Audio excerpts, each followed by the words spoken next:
তিনি বাংলাদেশের এখনো প্রধানমন্ত্রী। তিনি এখনো পদত্যাগ করেননি। তিনি জনগণের ভোটেই ইলেক্টেড বর্তমান প্রধানমন্ত্রী। সে তো জবরদখল করছে। তার কোনো লিগালিটি নাই যে উপদেষ্টা বলে আমাদের কোনো পদ নাই। যেভাবে সে ক্ষমতা গেছে এটা তো মানে মানুষ খুন করে মেরে একটা সিচুয়েশন তৈরি করে তারপরে তো সে ক্ষমতা গেল। আর তাছাড়া আমি তো পদত্যাগ করি নাই। জি আপা, সবচেয়ে বড় কথা হচ্ছে যে আমাদের কনস্টিটিউশনের আর্টিকেল 57 অনুযায়ী যেভাবে পদত্যাগ করতে হয়, জি আপা, আমাকে সেভাবে পদত্যাগ করা হয়নি। এবার প্রধানমন্ত্রী শেখ হাসিনার পদত্যাগ নিয়ে মুখ খুললেন জাতিসংঘ। আমি কিন্তু আমাদের দেশের খুব কাছাকাছি আছি। জি আপা, আমি চট করে ঢুকে করতে পারি। আসসালামু আলাইকুম দর্শক এইমাত্র খবর। দর্শক, এবার যে কোনো সময় দেশে ফিরে আসবে শেখ হাসিনা এদাশিকতা।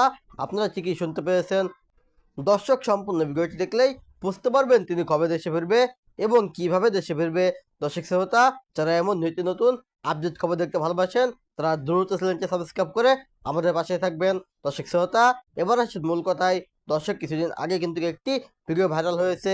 একজন আওয়ামী লীগের নেতা শেখ হাসিনাকে ফোন দিয়ে বলছে যে বর্তমানে বাংলাদেশের অবস্থা কিন্তু খুবই খারাপ, তার বিপক্ষে সকল লোক চলে গিয়েছে এবং তারা কিন্তু এবার খুবই আনন্দিত রয়েছে, আপনি এবার পালিয়ে গিয়েছেন দেখে।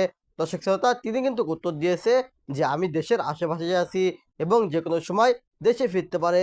এবং আওয়ামী লীগের যে সকল নেতাকর্মীরা রয়েছে তারা কিন্তু লুকিয়ে থেকে বর্তমানে যে সরকারটি রয়েছে ডক্টর মোহাম্মদ ইউনূস তাকে কিন্তু সরানোর জন্য অনেক চেষ্টা করছে, কিন্তু তারা পারছে না। দর্শক শ্রোতা, এই ছিল সম্পূর্ণ ভিডিওটি। আজকের ভিডিওটি দেখে আশা করি আপনারা অনেক কিছু বুঝতে পেরেছেন এবং এই ভিডিওটি থেকে আপনাদের যদি কোনো মতামত থেকে থাকে তাহলে আপনাদের মূল্যবান মতামতটি অবশ্যই কমেন্ট বক্সে জানিয়ে দেবেন। আজকের ভিডিওটি পর্যন্তই, দেখা হবে আবার কোনো পরবর্তী ভিডিওতে।